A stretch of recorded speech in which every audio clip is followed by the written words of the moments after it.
because we do know one thing about Gervonta.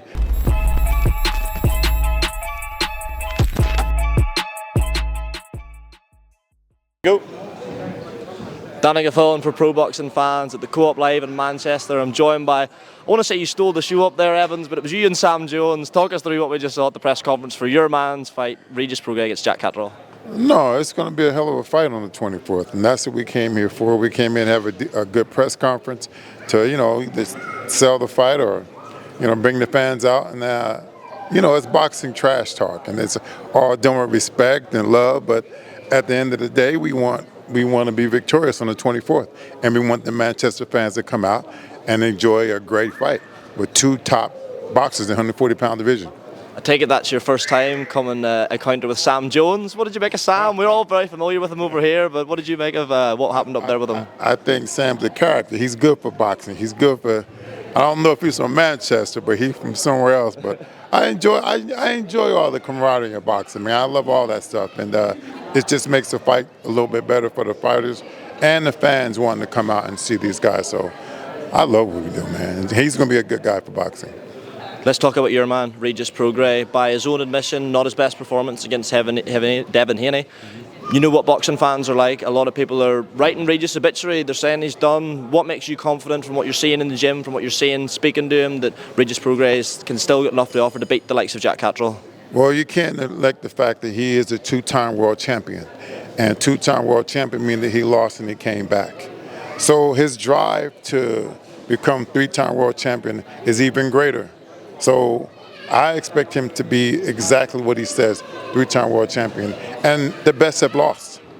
Ali lost, Leonard lost, Hearns lost, Hagler lost, and they came back.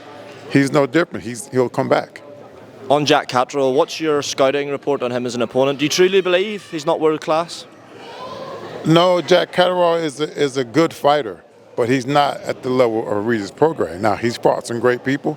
He beat Josh Taylor on the first fight, but he and Regis are two different fighters. They've been in two different levels of combat. If you look at the guys that they fought, it's two different. But we don't know. Boxing is funny. Whatever happens that night is going to happen. Whether you a 10-time world champion, you may be fighting a guy that's hungrier. I know Regis Prograis is hungry right now to be three-time world champion, and Jack Catterall is in his way. So he got to do whatever he needs to do to get to that point. Evans, whilst I've got you, I've got to ask you about a couple of the stateside fighters in and around Regis' weight class. We've got Shakur Stevenson back in action this weekend. We saw Gervonta with a really stunning knockout of Frank Martin a few weeks ago. Who do you view as the best of the 135-pounders? It's being billed as this 4 kings, 3 kings. It's sort of hard to keep track, but how do you summarise that division and who's at the top of it at the minute? There's only one, and that's Gervonta Davis. Everybody else, they're coming up the ladder. So I'd like to see him and Shakur fight, and then we can really say who's the best. But at this moment, he's the best at 135, and I think he's the face of boxing as well. He's exciting, he's explosive, and I think this Gervonta Davis is hard to beat. He's focused, he's zoned in on what he needs to do as a professional fighter, and his team, unbelievable. Coach Calvin, Coach Kenny, that whole team, those men know him. They know him as a man.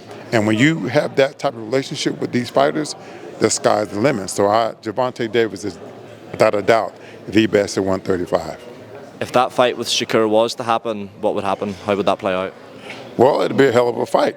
But we don't know, because we do know one thing about Gervonta, that his IQ is out the ceiling. They don't give him much credit for it, and he can punch. And you got Shakur Stevenson, who's a hell of a boxer. We hadn't seen him take a punch because he can't hit him. Yeah. So what a hell of a fight.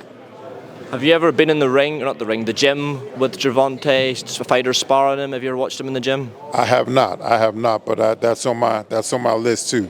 I'm gonna go visit the coaches sometime, because I'm from the East Coast. So I talked to Coach Calvin. He invited me to the gym many a time. So at some point, I'll get a chance to go check out the kid with my own eyes in person. Evans, it was really good to meet you. Thank you for giving me some of your time. I will let you go. I hope you get down to Old Trafford to get some of that Man United merchandise. I need that Manchester. I'm your biggest fan. I need some merch, and I will try my best to come to a game this year. I promise. You did make sure they know it's Manchester United. We don't like Manchester City. Okay, no, I'm Manchester United, 100%, and I'm double X and size 13. Evins Tobler, thank you very much. Thank you. Cheers, bro.